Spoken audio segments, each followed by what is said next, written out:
4,000, which is 40 million. Abusu ebe ma okaba biom e de abaga na nsem TV eso. Me amene mudi nkomo medin e de promise the blogger.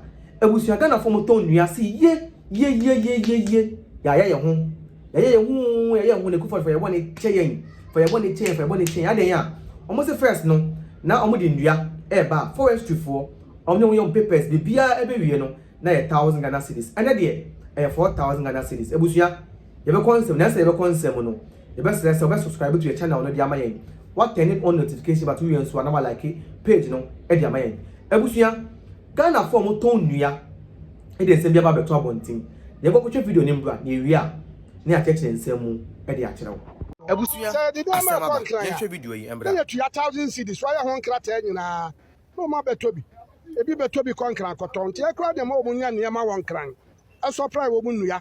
Ama wo beti bitwa nua. Be bia aha ye ne surprise kese. Nti ya nkrata 1,000 cedis na omo de ko. Ana ba we ba ye ja sabi oba say resetting. Se bia ba mba kurukura sika ne etua de bia ye de ni mu na so a. Eja yin say ya ho beto ye. We ba ya se de forestry for ye krata no a ye tua 4,000 which is 40 million. Forestry for cat economy, woman and Yamaye. Sabi, again, a plenty forestry for Krata. Now, I didn't have no quack, no cocoa during Clanwa. A chimotas will be to be the Alex forestry. When I coordinator, what the Alex Coco Bisa. Now about any Amano Cano, Aquacusio. The Acrono and Chiricosiwa. Your charge, they say, what too much charge be a dog answer. Kratano with the Mayan, Kratano, and yet Krata so anya ne ye. Anya ne ye krata. Aya forest for na krata. E no mo ansai. Forest officer no ya krata no. Ni dirigu ase ye. Ni service number e wo krata no so. Ni phone number wo so. E di krata no nya. Sa ni pa na so friends ade na bia o issue krata we. E di ama asomasi aka we di aba. Na me ama ba to me ni ama koyo madwuma no. Na waje ni ama no. Waje so na kwade ne ka ho asamo a. Niama no wasa so say ten sama Ghana form ton nua ne de to dwa omo say abra na MPP aban ne wo honom no na so omo de nua e bankran a 1,000 cedis e na mo papers de bia wi a omo tua na omo de nua na ba be dua so ndwa ma boni bia enka omo na so aban we ba ye no sesi omo tua 4,000 cedis na 4,000 cedis no mo tua wie no ye say akwabi wo forestry ye so wa chimota akra na omo de nua ne be duru honom a mo wasa chi omo aka chiro omo say papers na dey for the mom no nya papa no wasa jom 6,000 cedis aka 4,000 no na say 10,000 cedis ti ebuso ti me kan ye ade na no otua 10,000 cedis eye titi sika ne 10 million and the kufu ado no NDC aban no ba ya o si oba research na ka onim say ka research ndie ke bako be 200 cedis na 100 cedis no ebusuya akọ 4,000 cedis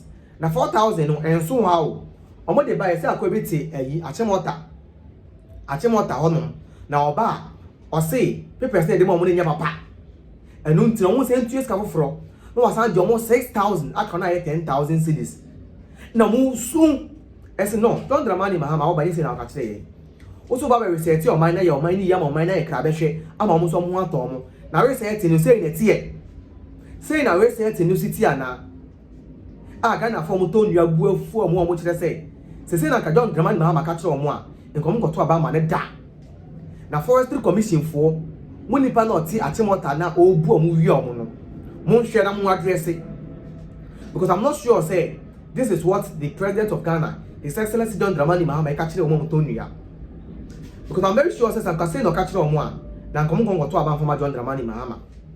So I think it is time the president should sit down and address this issue because there is corruption in the system. These people come almost say they are coming to fight against corruption and operation recover all loot. Look at what is happening from 1,000 to 4,000. And no crano, so come to 4,000 crown and come to by Yaw. Almost I'm do a there is this so-called Forestry Commission in your Tiwanum. Wasan Giomo 6,000 account, making it 10,000 cedis. While brand the Kufado, they were paying just 1,000 cedis. And they said I should ask John Dramani Mahama, say, is this the researching he was talking about? Me say, what the intro, propaganda opposition na, me find trombu on my own, because reality will catch up with you. And now the traders on say they are going on a demonstration because this government is scamming them. This government is making a fool out of them, and therefore they will not sit down. They will wake up and speak against the government. And we told you people that you can use propaganda in opposition, but you can't use propaganda in government. And this is what is happening. Reality has come up with the NDC very, very fast. And today, here we are today. So this is what we are bringing to you. This is the update that we have gotten this afternoon from 1,000 to 4,000. Eyezu, no one is say,